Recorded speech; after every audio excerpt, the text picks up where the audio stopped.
aula de ensino religioso, 7º ano, nós vamos continuar falando sobre a Eucaristia. Como se chama este sacramento? Vamos lá, esse sacramento tem vários nomes, né? Primeiro, a riqueza inesgotável deste sacramento exprime-se nos diversos nomes que lhe são dados. Cada uma dessas designações, desses nomes, evoca alguns de seus aspectos. Primeiro, ele é chamado de Eucaristia, né? A Eucaristia é chamada de Eucaristia porque é a ação de graças a Deus.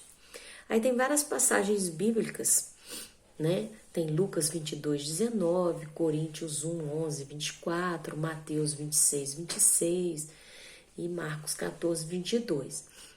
E todos eles é aquela passagem bíblica que fala assim: tomando o pão, deu graças, partiu e deu aos seus discípulos, dizendo: este é o meu corpo, né? Na hora que Jesus levanta a hóstia, que será entregue por vós, fazer isto em memória de mim, né? Aquela hora que ele levanta e fala, quando ele levanta o pão lá e transforma o pão em o corpo de Jesus, tá? Ele também pode ser chamado, este sacramento, em ceia do Senhor, porque é na hora, né, que a gente é transformada em uma ceia, né? Porque a Eucaristia ela é celebrada na Assembleia dos Fiéis e tem uma expressão visual da igreja, visível da igreja, quer dizer. Ele também é chamado de fração do pão. Por quê? Porque a própria refeição judaica foi utilizada por Jesus quando abençoava e distribuiu o pão para o presidente da mesa, sobretudo por ocasião da última ceia.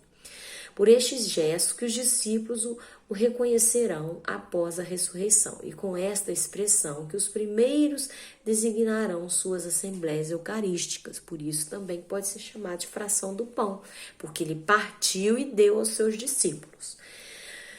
Ele também, esse sacramento pode ser chamado de santo sacrifício, porque atualiza o único sacrifício de Jesus Cristo Salvador. Também pode ser chamado de santa e divina liturgia, porque é o sacramento dos sacramentos. Com esta denominação designam-se as espécies eucarísticas guardadas no sacrário. Também pode ser chamado de santa e divina, também pode ser chamado de comunhão, né? Porque é nesse momento, logo em seguida vem a comunhão. Então ele é chamado de comunhão porque é por este sacramento que a gente se une a Cristo, né? Na Eucaristia, que a gente torna participante do seu corpo, do seu sangue, para formarmos um só corpo, tá?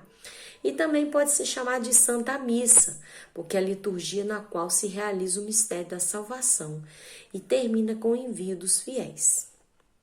Ok? Então,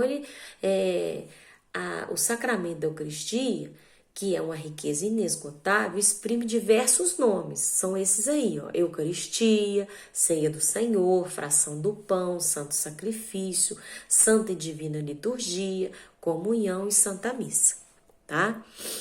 Agora, como eu falei lá atrás, né, na aula passada, o que é a transubstanciação? Transubstanciação, como eu já falei, é a mudança de uma substância em outra substância, né? O Concílio de Trento resume a fé católica ao declarar: por ter Cristo nosso Redentor, dito que aquilo que oferecia sob a espécie de um pão era verdadeiramente seu corpo. Sempre se teve na igreja esta convicção que o Santo Concílio declara novamente: pela consagração do pão na substância do corpo de Cristo e de toda a substância do vinho na substância do seu sangue.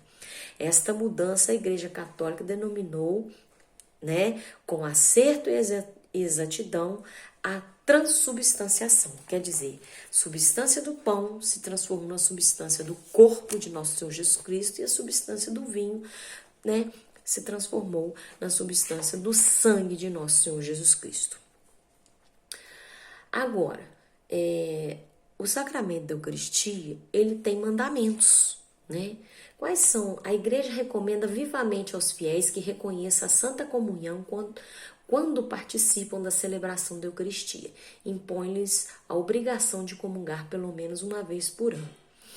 Então, olha, existem 3 mandamentos que o sacramento da Eucaristia nos impõe, né? Primeiro mandamento da Eucaristia: comungar pelo menos uma vez por ano. Esse é um dos mandamentos que a Eucaristia nos impõe, né? Nos declara, tá?